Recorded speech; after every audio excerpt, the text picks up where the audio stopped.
Well,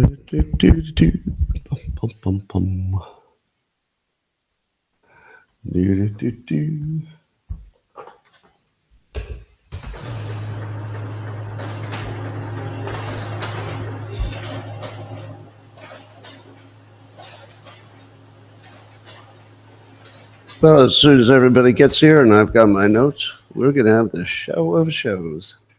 A show like you've never seen before.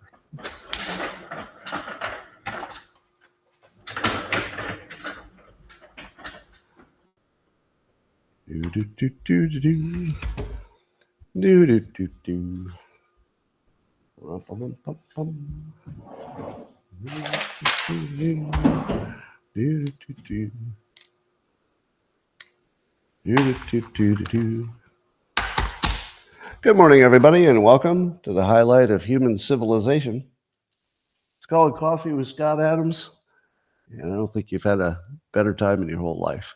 But if you'd like to take this experience up to levels that no human can even understand with their tiny, smooth brains, all you need for that is a cup or a mug or a glass, a tank or chalice, a stein, a canteen, jug, a flask, a vessel of any kind. Fill it with your favorite liquid. I like coffee. And join me now for the unparalleled pleasure of the dopamine of the day thing that makes everything better. It's called the simultaneous sip and happens about now. I hope everybody's here.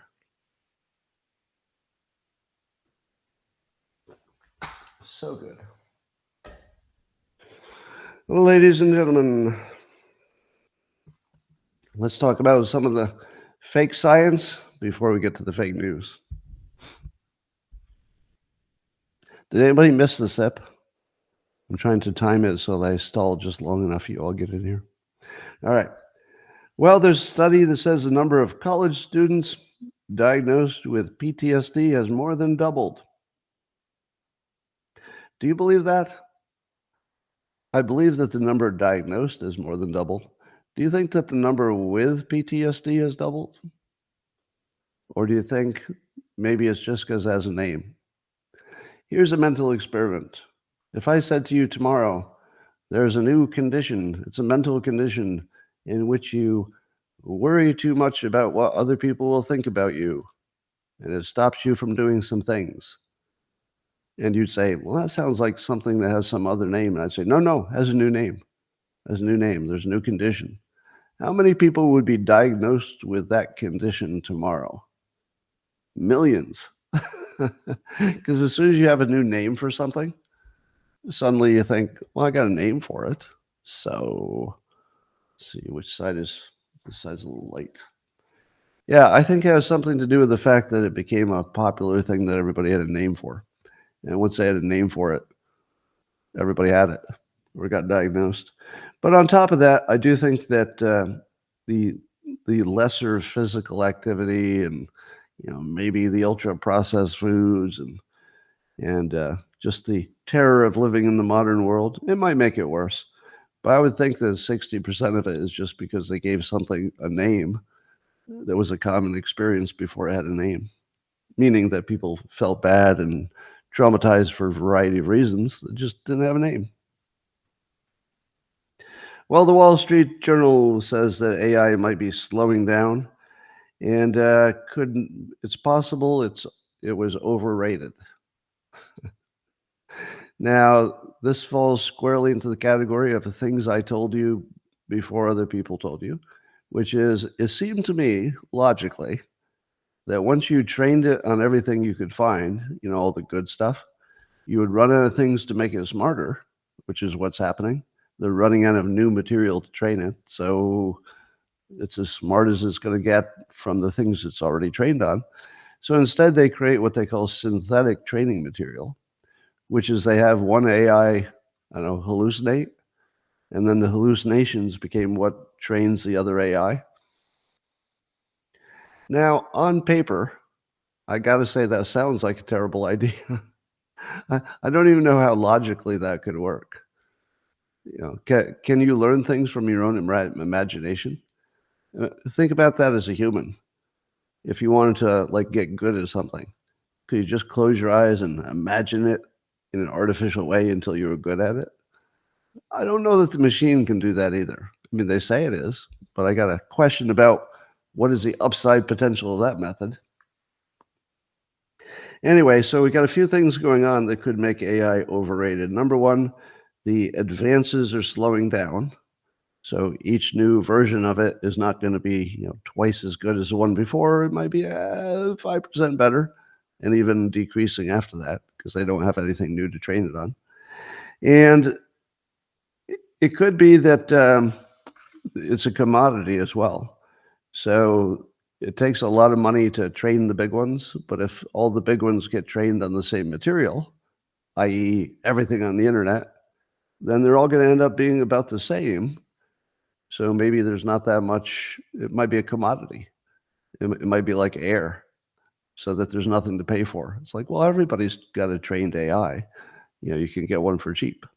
So it could be that some of the profit will be taken out of it, except for, I suppose, NVIDIA will do great.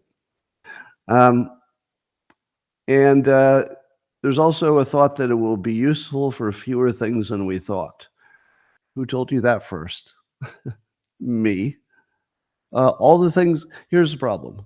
When you imagine AI, you automatically and reflexively imagine that it's smarter than people or that it will be soon. Whereas I said, how can it be smarter than people if it's trained on people? I don't think you can be smarter than people if you're trained on people. And if you were to say something smarter than people, you know what would happen? People would reprogram you. It's like, I don't recognize that as being true, so I better get rid of that. Yeah, it really logically, the way humans operate, I don't think they can build something smarter than themselves, at least with the current technology. I'm allowing that there might be some future development that allows that to be true. But if you're training it on humans, I don't know how it gets smarter than humans. I mean, just my brain can't really hold how that's a possibility. It could be smarter than an individual human on an individual skill. And certainly things like math and planning and chess, the obvious things that computers do, it'll be better than that. But will it be better in, let's say, interpreting what's real, which seems to be the most important thing for us? Can it tell which studies are BS? Will it know who's lying? That's the important stuff, the stuff that keeps you alive. Anyway, Mexico had a vote. The Amuse account on X reminds us that to vote in Mexico, you have to have a government-issued ID. That's right. To vote in Mexico, you need a government-issued ID. But if you walk across the border, apparently you can vote in the United States with nothing, including citizenship. Now, if you get caught, I think your vote won't count. But I'm not so sure too many people are getting caught, so I don't know how that works. Just something to be aware of. It looks like the winner is Claudia Sheinbaum.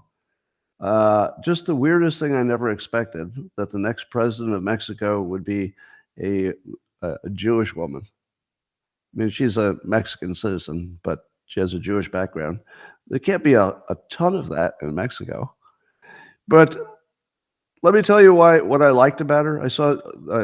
I know nothing about her except I've seen some pictures, and her mentor was the current president.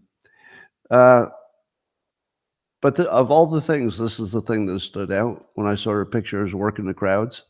She's wearing a ponytail, and she's pulling it off. Not everyone can make a ponytail work, but she totally pulls off a ponytail while she's doing her campaigning.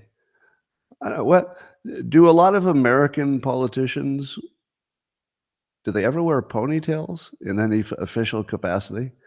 I feel like I've seen AOC in a ponytail when she was casual, maybe. I don't know. I liked it. She pulls off a ponytail. Is it just me? I'm always impressed by anybody who can simply pull off the look, right? Because the reason that big hair is popular is that we like it better. You have to have just the right look to pull off a ponytail, and she does. That's the least important thing in politics, but there it is. Here's a story which you probably thought was real news that maybe is fake news. So today I will disappoint my audience by telling you things you thought were true that maybe are not so true. You may have seen a story, as I did this morning, that there's a claim, and I'm going to tell you that what's wrong with the claim in a minute. But the claim is that there are 74,000 mail-in ballots received with no record they were mailed out. And that would be more than the margin of victory in Arizona in the 2020 election. So that sounds does that sound pretty convincing? So this is a fact, right? It's a fact, and then I'm going to tell you why you're misinterpreting it. But it's a fact that you're supposed to know how many were mailed out, and then you're supposed to keep record of how many were received. And don't you think it would be a problem if your record of how many you mailed out was way different than the ones you received? Now, if you received way fewer than you mailed out, totally normal. Not everybody mails it in. But if you received substantially more coming in than you ever sent out, that would be a huge signal for fraud. Would you agree? So would you agree that there's no other explanation for that? Okay, are you on the same page with me? That there can't be any official explanation that would ever satisfy you if that's true. And it's true. It's confirmed to be true. So how do you interpret that? Think in your mind what could be any other explanation for why you get more in than you ever mailed out in the first place. So therefore, there was pretty confirmed bad behavior, wouldn't you say? All right, so here's what you're going to learn today, that what you think is you analyzing a situation is not what just happened. That's not what happened. What happened is you analyzed your own ability to imagine, and it failed you. You couldn't imagine a situation in which that could be okay, despite the fact that everything about it looks like it's not okay. All right, now I'm going to tell you what the official explanation was. Now, I'm not going to say that the official explanation is correct. I'm just going to say that as soon as I heard it, it sounded correct. So all right, you ready? There are two ways to do mail-in voting. One way is they mail it to you. You get it in the mail, you fill it out, and you mail it back. If that was the only way it happened, then it would be clear sign of fraud if more came back than were ever mailed in. But there are two ways. One is it doesn't get mailed to you. You walk into a voting center, you pick it up from a shelf or something, you fill it out, and you drop it in a box. That would be called a mail-in. But nobody mailed it to you.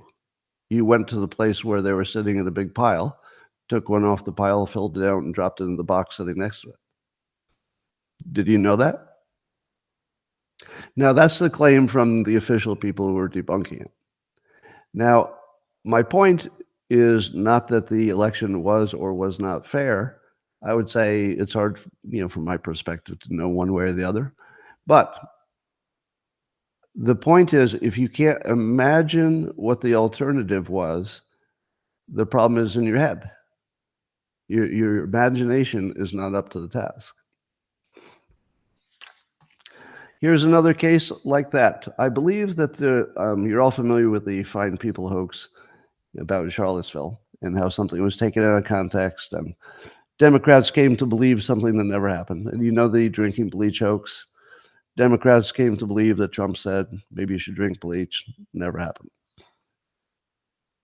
It looks like there might be a version of that on the Republican side, and it's called Ashley Biden's Diary. So I tried talking about this yesterday with my audience, and people just flipped out. And then I thought, I'm going to stay away from this topic. And then I thought to myself, no, the flipping out is the story. So I'm going to make you flip out. I challenged my audience because I never talked about this story, and I don't want to get into the details, but I'll just say that there's a thing called Ashley Biden's Diary, which some people say is fake and some people say is real. I think it's confirmed to be real as far as I know. But then there's a claim that there's a specific entry in there or entries that would, if true, would be a horrible situation that Joe Biden was involved in. I'm not even going to give you any details. I'll just tell you this. I said, can somebody show me that? I keep hearing about it, but I've never seen it. Like, can you show me the words in the diary? And I said, I don't believe it exists. So somebody showed it to me. And then the following thing happened. Here it is. Look right here. And I said, I'm looking at it. I don't see what you said. It's right here. Okay, I'm reading it. I see every word you're pointing to. I don't see what you're saying. Now, does that mean that it's not there? I'll tell you what I saw. I saw something that was ambiguous that could be interpreted one of two ways. One way is President said you should drink bleach. The other way is that something ordinary happened that was worded poorly. Now, I'm not going to defend anything that anybody did, so don't interpret this as me defending Joe Biden. I'm telling you that the claims that I read all the time on the internet are not supported by the thing that the claims derive from. I looked at it myself. Now, part of it is that there are two claims. One has details, and one is just a ambiguously worded thing that looks like it could be trouble, but you don't really know for sure. So the one that's got details is not supported by any documents. There's some kind of forgery floating around. So if you heard the one that says under certain conditions a thing happened, there's nothing like that in the diary. There's nothing that said under this condition this happened, or how often, or what ages were involved. None of that's in the diary.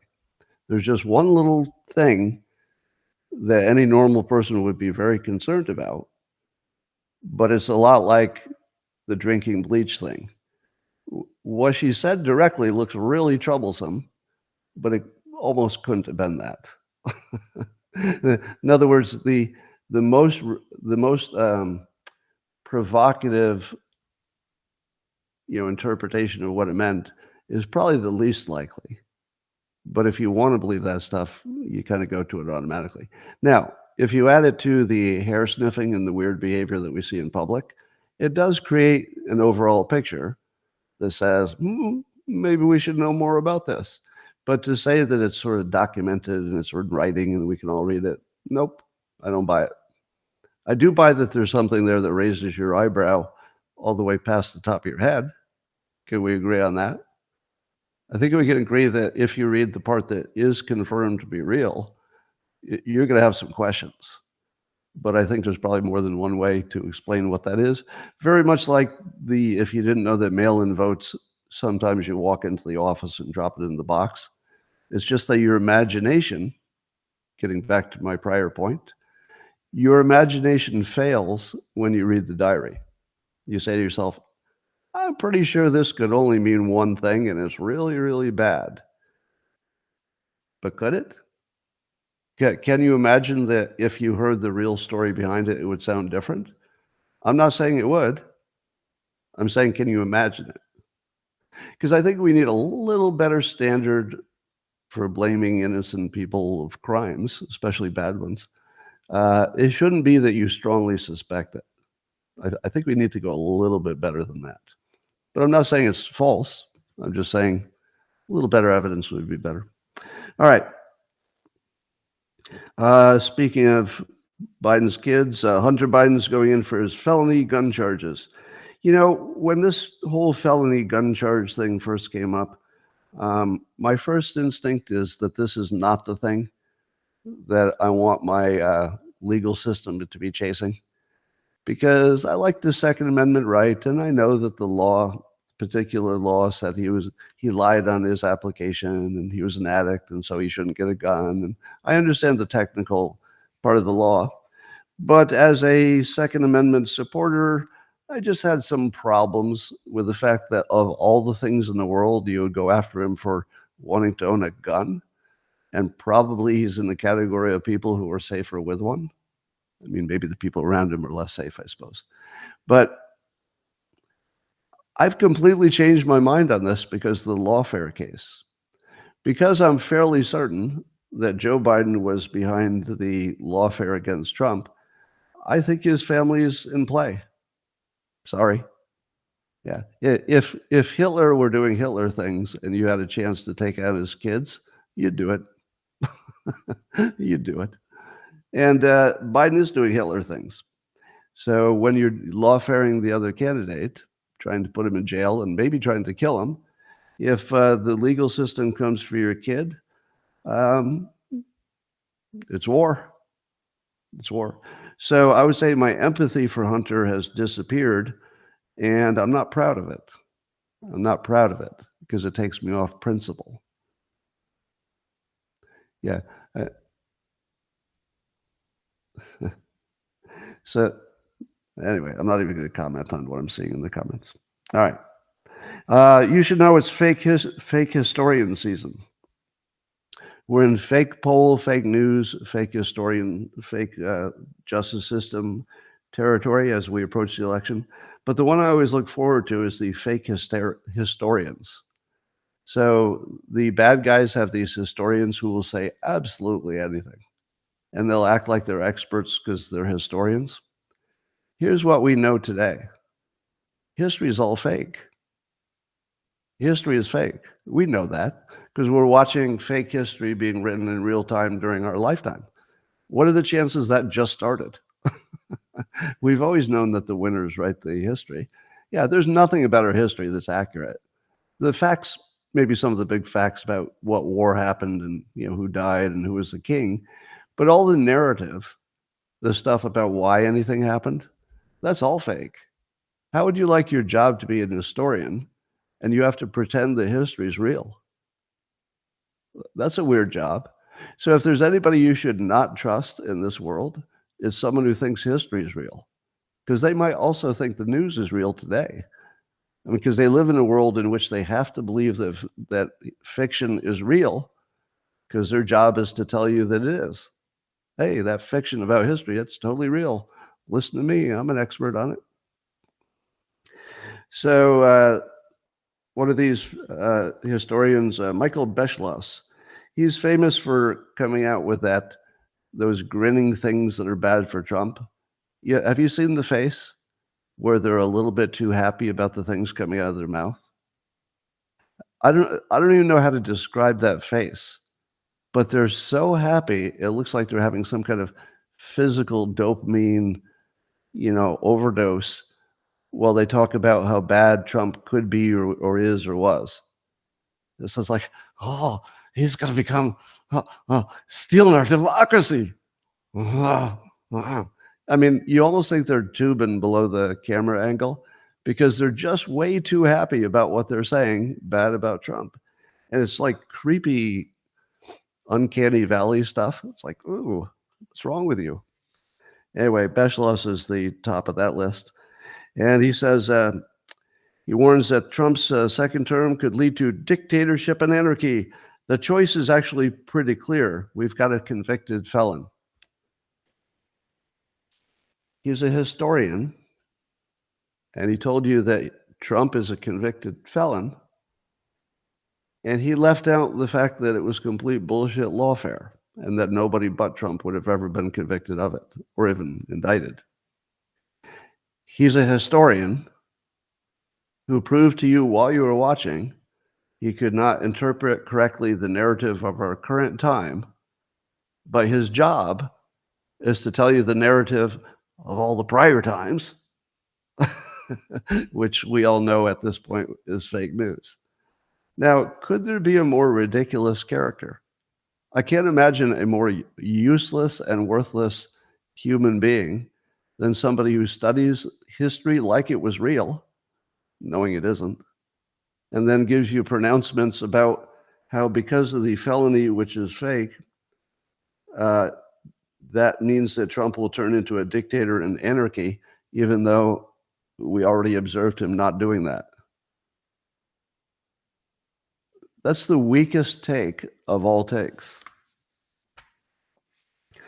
Meanwhile, Steve Bannon is set for hearing on the 6th, so 3 days from now, to decide whether or not he's going to be remanded to prison. Now, I don't know what that decision involves. Wasn't he found guilty? So I don't know exactly what they're going to be talking about. Is there some appeal that I don't know about? Anyway, let's game this out. Let's say Steve Bannon goes to jail. Is that good for Democrats or bad for Democrats? It's bad for Steve Bannon if he goes to jail. But my guess is that Trump's going to raise more money and it's going to make more people vote for Trump because it's going to look to people like yet another example of lawfare. And whatever you thought happened to Trump, if you wondered if it might be coming for you, you're going to say to yourself, I don't know the details of this case. I'm not sure what that Peter Navarro situation was. I don't know what the Steve Bannon situation was, but it all sounds like they're going after Trump supporters for details, like technicalities. Now, you could argue whether they are, but it would feel like that to the casual news watcher. So I would think that if Steve Bannon goes to jail, it's going to be a boost for Trump.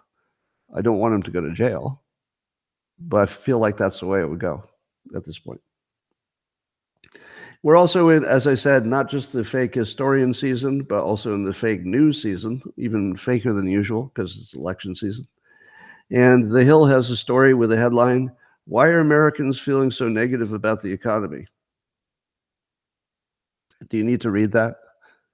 Is that an article you want to click on and say, let's dig into this a little bit? Why are Americans feeling so negative about the economy? Does anybody have a question about why people are negative about the economy? I'm pretty sure anybody who ever bought anything in the last year, anything, you know what's wrong with the economy. Anybody who is white and tried to get a job recently, you sure know what's wrong with the economy. Yeah. No, it's not really a mystery. I'm sorry, The Hill publication. I don't really need to read your article about why Americans are feeling so negative about the economy. And let me suggest that the tone of the title of the article, "Why are Americans feeling so negative about the economy?" suggests that whatever this article I didn't read says is going to be a steaming pile of bullshit about how everything is great and I don't know what's wrong with you just because you can't afford shit. Why are you not seeing clearly that everything's terrific? So, fake news season. You don't have to read that article. It's also fake polling season. I told you, and you'll be able to see it yourself, that there need to be a bunch of fake polls to balance out the real ones if things aren't going your way. Because if you plan to cheat, or even if you just want to keep your supporters, incentivized and feeling like they can win, you do some fake polls to balance things out. Now, I don't know exactly which ones will be fake and which aren't, but it's a guarantee that there will be fake ones. And when I say fake, all they do is that they have to tweak. All they need to do is tweak a few variables in how they ask the questions, and they can get any result they want. So here's one. About half of Americans, this is according to a poll, ABC News Ipsos poll. Would you trust a corporate news entity like ABC to be associated with a poll during election season that was accurate? Or would it be your expectation that this is really likely to be the kind of poll that would be faked? Because they want the public to think that the felony conviction is causing people to be less inclined to vote for Trump, to make it safe for other people to say, oh, lots of people are changing their mind because of the felony. I guess I could do that too. So the point of the polling is to tell you what normal people are thinking, even if they're not, so that you thinking you're a normal person too can maybe be a little more likely to be persuaded to be on the same side with the normal people. So let's see what the normal people said.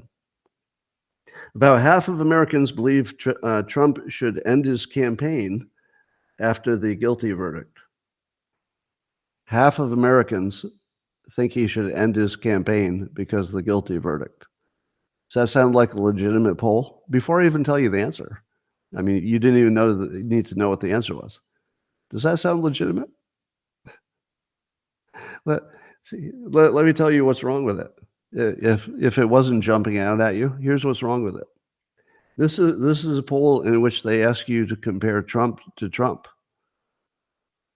Did you get that? It's a poll about the election in which you asked to compare Trump to himself.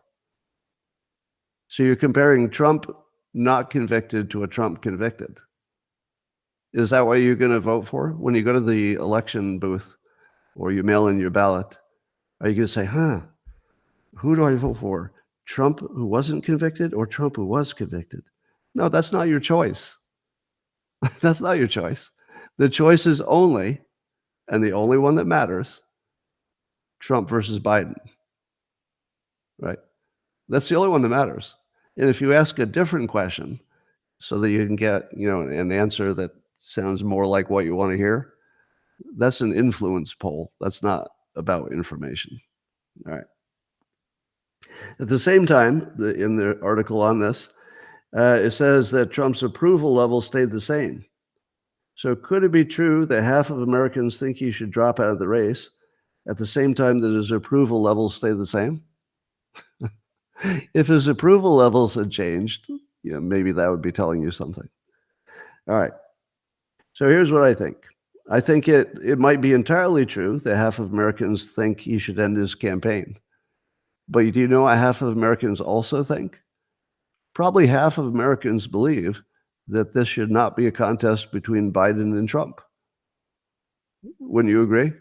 Probably half of the country, if you gave them the choice, they'd say, we do love Trump versus Biden.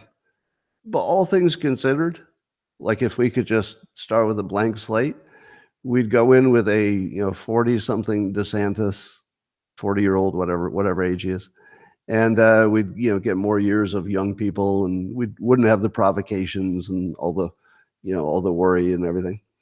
So it seems to me this is a clearly a poll that's designed to drive opinions as opposed to tell you what opinions are. Maureen Dowd, who's a famous Trump non-lover for the New York Times, reports that her sister, who interestingly is a Republican, decided that she would vote for Trump because of the felony conviction. It's her own sister. So one of the famous anti-Trumpers is, to her credit, she's reporting it. So, you have to give her credit for transparency. But the sister's reason is the interesting thing. It wasn't just that it was unfair and people are saying, the system's unfair. We're going to have to correct it by electing Trump. It went deeper. And here's what I warned you about. She was worried that there's nobody that would protect her.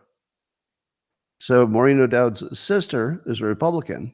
And when she watched the top Republican get lawfared, she said, who would protect me? My father's dead. Who would protect me if I got lawfared? And so she realized that she's living in an environment that's too unsafe as a Republican, and that she had to vote for the one person who might be able to protect her, and that's Trump.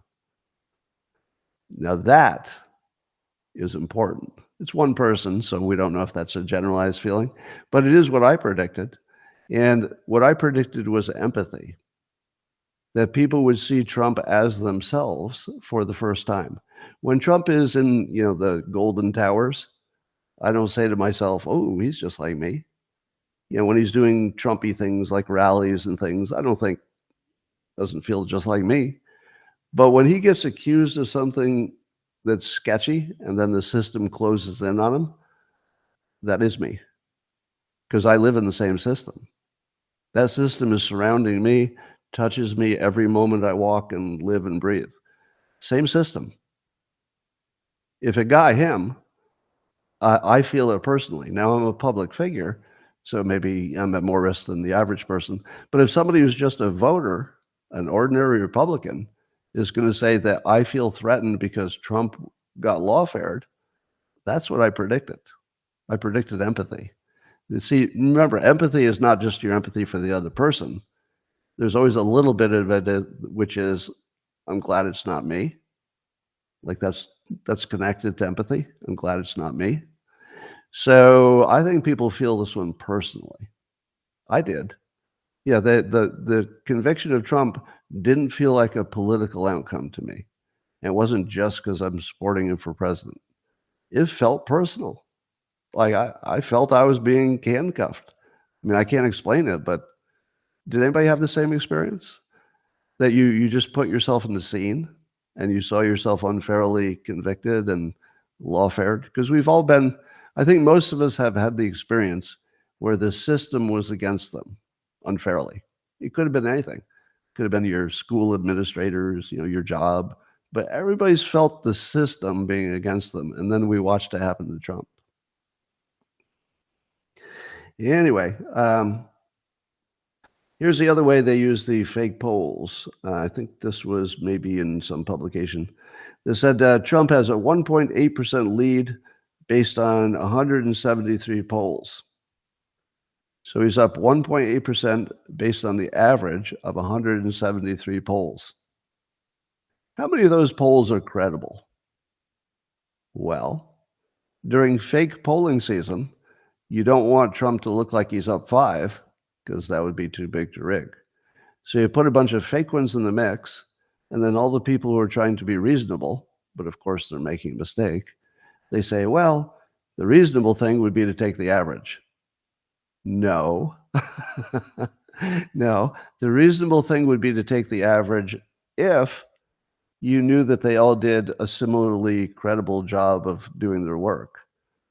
But you don't average the fake polls with the real ones. That's what they did.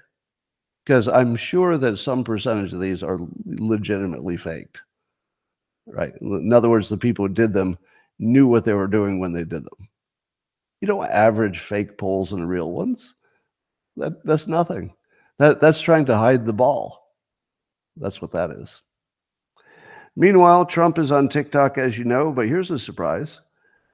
Somebody named Tara Palmieri, I don't know what her role is, but she seems to know some stuff. She said that the pro-Trump content is 10 to 12 times more popular than pro-Biden stuff on TikTok. And she says 2 TikTok officials told her that since November, there's been 2 times more pro-Trump content than Biden. I don't know how that matches with the 10 times more, but okay. And according to an internal TikTok analysis, Trump content beat Biden content by 10 to 1 in likes and 12 to 1 in views. Does that sound real? Do you believe that TikTok is pushing hard for Trump? Here's one way to explain it, and I don't know if this is enough. Biden is not memeable, but Trump is super memeable. Like the Trump memes are funny and they're interesting. Have you seen the one where Trump is riding the back of a giant golden eagle, and the golden eagle picks up Biden from the water like a fish, and Trump is like, yeah. Have you seen that one? It is terrific. It's just terrific. And even if it weren't an election, you'd laugh at it because it's so well done. So I just don't know that the left can meme. We've been saying that for years. I think the quality of the meme has got to have a big impact on who views it and likes it. So I would think that because Trump is the most memeable character in the history of characters, and Biden is the least memeable character in the history of politicians, at least, you would expect more Trump action. But that there's so much even in a what you would imagine would be a more left-leaning vehicle is weird. It does suggest that China maybe is not putting their finger on the scales. Or do you imagine that China is putting their finger on the scales of TikTok because they want Trump to win? Can you think of a reason why China would want Trump to win? Think of a reason for that. I've got one. Why would they want Trump to win? Now, if you're a Trump supporter, you're going to immediately go to, because they can negotiate with him, right? I don't know. Maybe. Allow me to suggest another possibility. If China is watching the news in America like everybody else, they must have people who are good at English and watching the news and summarizing it for the leaders. I'm sure that's happening in some form. They would be watching the United States grappling with the most controversial character of all time, and it might look like the election of Trump would tear the country apart. So it's entirely possible that from China's perspective, if they believe MSNBC and they believe CNN, at least half of CNN, they might think that the worst thing that could happen to America is for Trump to be reelected because it'll tear the country apart. They might be right. But if you go with the theory that China could make TikTok put their finger on any algorithm and any content they wanted, if you think that there is really control there, and if you think they exercised it, the only reason you would exercise it 10 to 1 in favor of Trump, which doesn't sound real to me. I mean, it just doesn't sound real, unless it's thumb on the scale situation. Maybe they think he's bad for America. Maybe. Don't know.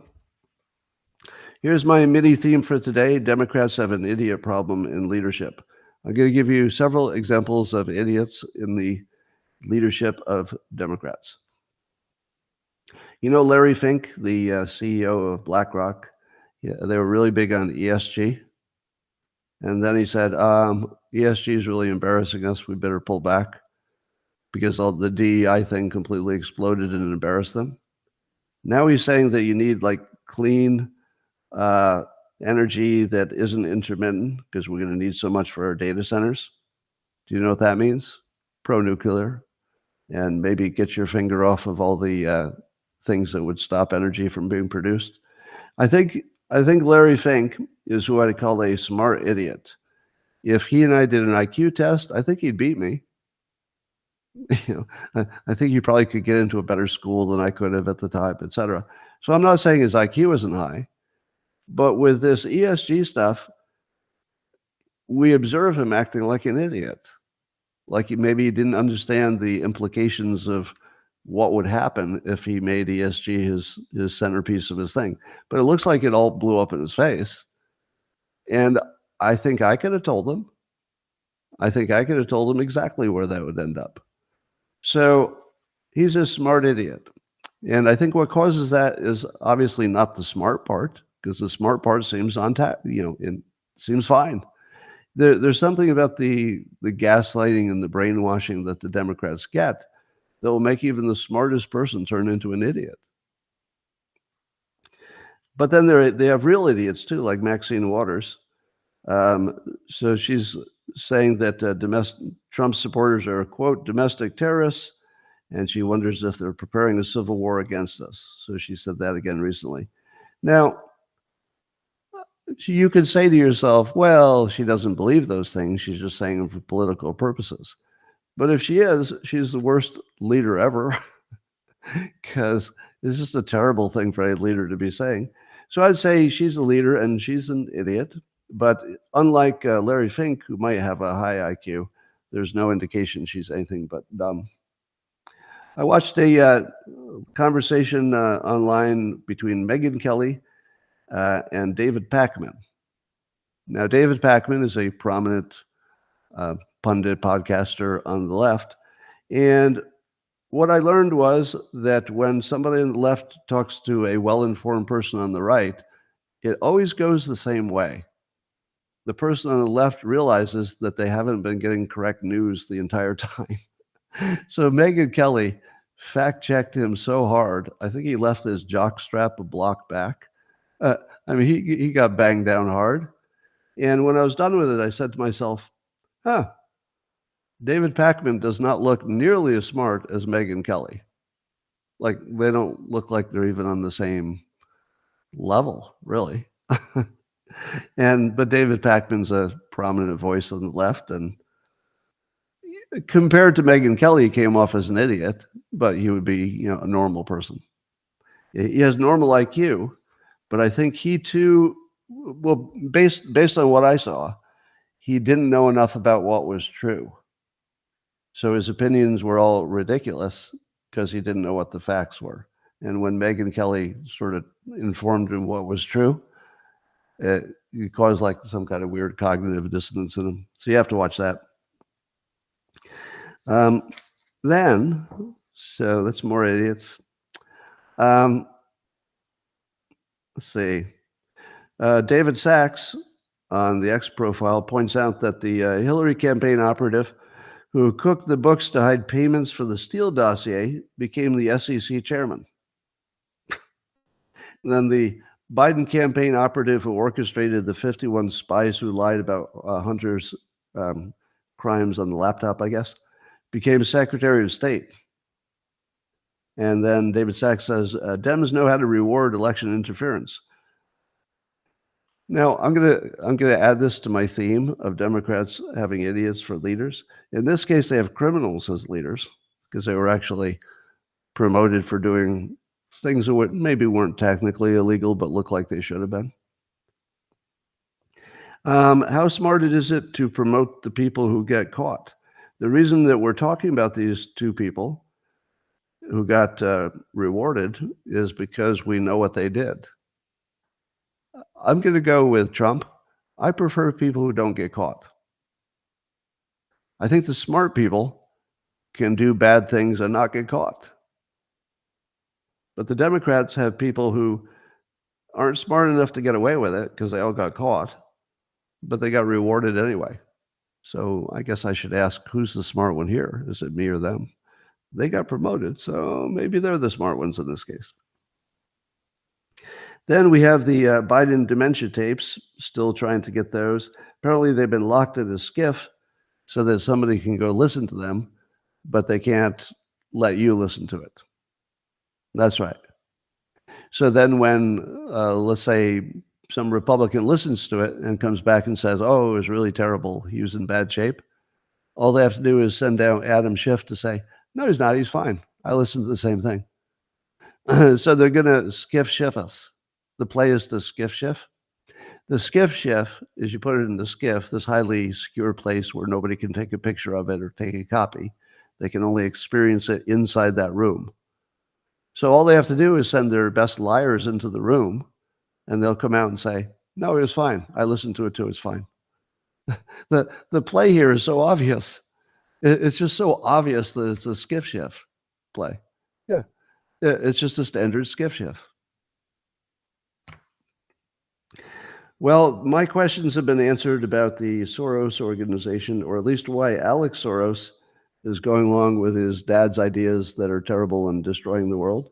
There's a clip of him at the WEF just talking about a topic. And I'll just give you one quote to show you that what we learned from watching him talk in public, he seems to be an idiot. He just actually seems to be dumb. And maybe really dumb based on the clip. So he's talking to the public, goes, one man, Donald Trump, literally came in and just took that all away. He took that away. He took that checks and balances. We had these customs. The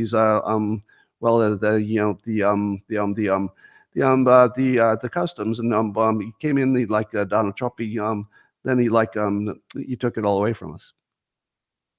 Now, I might be exaggerating a little bit on there, but you have to listen to it.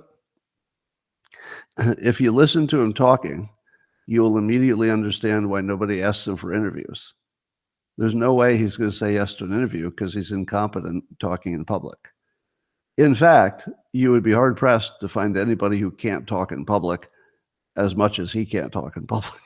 He's really, really bad at it. So he probably just says no because he can't talk in public.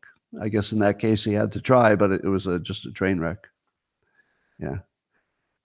Wow. And he must be under the Trump is Hitler train because he thinks not only is Trump stealing your democracy, but he's stealing your unwritten customs. That's right. Trump stole your unwritten rules. That's what he said in public. Wow. Also, Konstantin Kisin did a great thing for the world that didn't work out at all.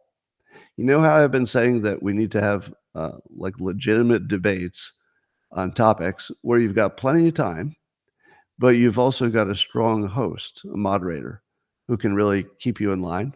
And don't do it in like this political way where you let the politicians lie.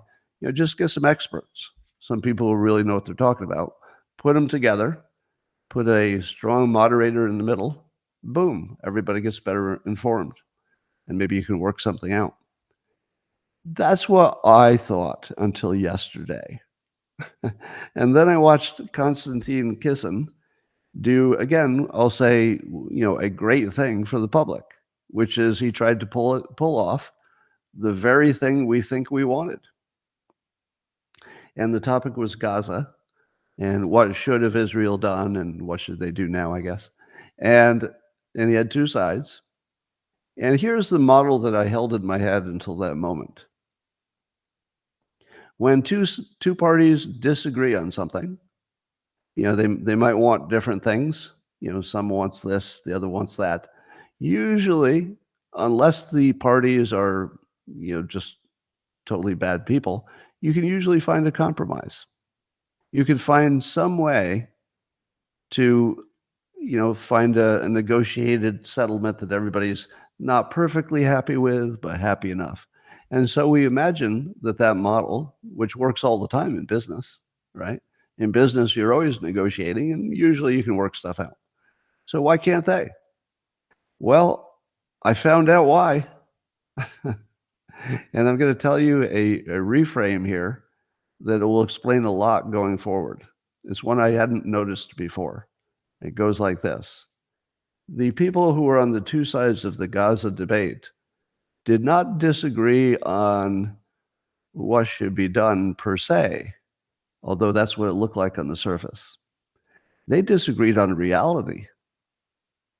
They disagreed on reality. And they weren't even close.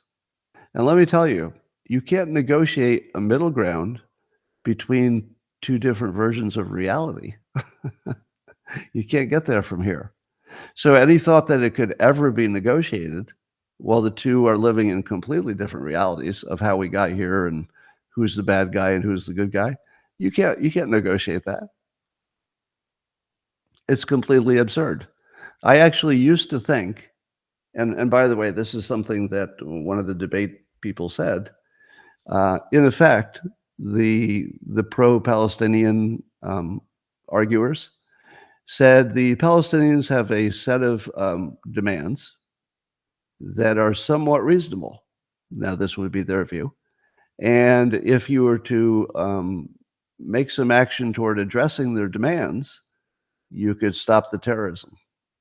So you could stop another October 7th by simply addressing the legitimate concerns of the Palestinians. And once they saw that things are moving in the right direction, the reason for terrorism would go away, and they say, oh, this is working. So we'll just keep doing this peaceful negotiating because, we got a few things, we'll get some more. That can't work if you're living in different realities. That only works if you're in the same reality and you want different things, and then you have something you can work with because you don't want the same things that are limited resources. You can't make a deal if everybody wants the thing that there's only one of. You can't solve that. But in a normal situation, you want work, I want money, we can make a deal because we don't want the same thing and we live in the same reality. The reality is you have a job, I have skills, you have money, same reality. You can always make that work. But here are some of the things I heard, and let me tell you who I sided with. Both sides are completely fucked up, right? So there's a pro-Israel side. Everything they're doing is what you have to do on October 7th.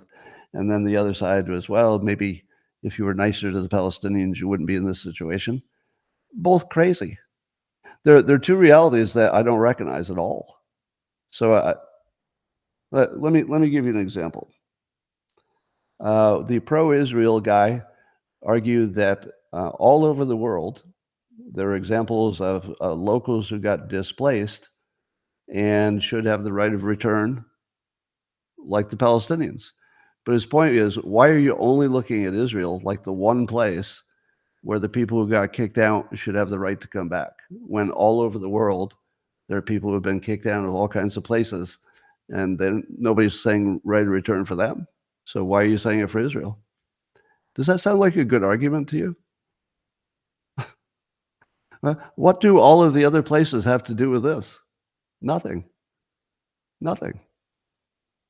It's not even on point. Well, what do you think Israel and the Palestinians should do? Well, there's this totally other situation. No, that's just another situation. To imagine that that's like a leading point, or you're winning your argument if you take that out, that's insane. Let me tell you the only model that makes any sense whatsoever. Whoever has the power to hold land holds it until somebody else has more power, and then they take it away from you. That's all it is. To imagine that there's some narrative that we should all accept on either side or anything in the middle is really absurd. You can pick your narrative if you want, but it doesn't make any difference. It's just power. And now let me ask you this. Imagine you're a Palestinian. And by the way, that one of the participants, what was her name? Forgot to write it down. But Constantine later called her DEI Barbie. Apparently things didn't go well toward the end of the debate. He called her DEI Barbie. After the fact, they were arguing on X. But that's pretty gutsy to do that. Anyway, one of the points she made is she said that there are Palestinians, I don't know if this is literally true or it just sounds good, who still have the key to the door where they used to live in Israel, and now there's somebody else living there, and they weren't compensated. Now, what do you do about them? And it's worse. It wasn't even that Israel, conquered the land and took it over. Somebody else gave them their house. So just imagine you're a Palestinian, and you wake up one day, it's like, hey, the UN decided that that Israel owns this land. But do they own my house? Well, no. But things are going to get really tough when they start moving in. What do you mean? Well, I mean, legally you could keep your house, but things might get a little tense once you're outnumbered. And next thing you know, if you're a Palestinian, it looks like, and I'm saying this is how it would feel. I try to put myself in the situation and say, how would I feel? Here's what it feels like. The UN gave your house to your enemies and never talked to you about it. Wait a minute. The UN gave my house to my enemy, and I wasn't consulted. Now you could go back and say, yes, but before that, the Jews lived there forever, and then the Arabs kicked them out, and so really it's the Jews coming home, and you could argue it forever. But here's one of the things that Constantine helpfully tried to inject, because both sides wanted to talk about the past, the past grievances. Now your instinct says if you're locked in the past, you'll never make progress. So Constantine is trying to say, all right, we could talk about the past, but what should we do today? Like, what are you going to do? Like, what should Israel have done differently? And it turns out that neither side was willing to forget the past, because they say you're not really going to understand the present without the past. Separating them doesn't make sense. But when they say the past, what they mean is their narrative of the past, which is fiction. Both the narratives are fiction. There's not a true one and a fake one. You knew that, right? In this kind of stuff, there's no real one. There's always just the two narratives, and each will leave out the inconvenient things for the other ones. So I'm just to clarify, I'm pro Israel being a country and they're our ally, and I'm glad that we're supporting them, etc. But there's no truth. Like, if you think any of it has to do with truth, I think you're lost. It's power. The Israelis have the power to hold the country. They're going to build it. They're doing lots of good things. And that's the end of the story. I could have an opinion about it, but it wouldn't change the fact that they have the power to hold it. That's kind of the whole story. But I don't believe if you give the Palestinians what they're asking for, everything will be good, because anybody who's pro-Palestinian likes to do the thing where they ignore we want to kill every Jew and take all your land, which they would say used to be their land. So you can't really negotiate if part of the negotiators want you dead and that's their final offer. So to imagine this is negotiable is just kind of crazy. So I'm going to give Constantine big props for holding the event. I think PBD did a similar thing with Chris Cuomo and comic Dave Smith. And that certainly produced some good entertainment. And I'd like to see more of it. But I would say that there's no point in having a debate where if you're starting from different realities, and that's not going to change. So, and meanwhile, there's some confusion over this so-called ceasefire peace plan roadmap thing that Biden says is Israel's idea, but Israel says, no, we just tweaked a few things. And then somebody else says, what'd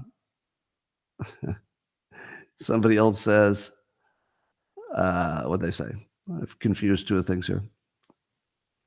Oh, it's strange that they say it's an Israeli proposal, and at the same time they say Israel needs to agree to it. So I guess the Biden administration has said, oh yeah, this is Israel's idea, as soon as they agree to it. Wait, if it's their idea, didn't they start with agreeing with their own idea? Or did they have an idea they didn't agree with, and they've got to be convinced to agree with their own idea? Or is it possible that Biden has been lying to us the entire time? I'm going to go with lying to us the entire time. And I like the, getting back to Constantine's debate here, one of the guys on the pro-Israel side said that all Hamas has to do is stop fighting and losing wars, and everything will be fine. I used to believe that too. I used to believe that if just the Palestinians would just stop losing wars, they could negotiate with the rest of the world and get what they wanted. I don't think there's any chance of that. Because there's a hardcore faction that will never stop doing it, and it doesn't matter if half of them want peace. If the other half doesn't, there's nothing you can do with that. No. So it seems that there's enough people who want to destroy all of Israel that there's nothing you can do. It's just power. They will keep coming, and Israel will keep beating them back as long as they can. Anyway, then it looked like one of the things that Constantine was complaining about is that the woman who was the woman he called the DEI Barbie after the event, not during the event, but that she wouldn't answer a question. But I didn't see that exactly. I know what he was talking about, but that she wouldn't answer the question of what Israel should have done or should do. And it sounded like she was just talking about the past. But she did kind of meander back to it, and here was her answer. That Israel should be more like the United States, more of a melting pot. And although people acknowledge that there are already, Islamic people living within Israel happily, and there are no Jewish people living in Gaza happily. But here's the thing.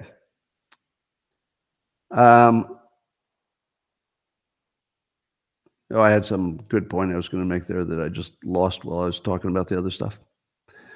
All right, well, I don't think that just stopping fighting is going to fix anything, because there seems to be some permanent difference in reality. And I guess that's the bottom line. All right, ladies and gentlemen, that's all I've got for you on today's news. Thanks for joining. I'm going to go talk to the locals people privately. And I'm going to say goodbye to X and YouTube and Rumble. And I'm going to stall a little bit and drink some coffee because I understand there's a delay in the transmission. So, the main show is over, but I'm just stalling and having a sip of coffee. Ah. All right, locals people, here I come. Locals only in, let's see, update stream. Is it working? It is not working.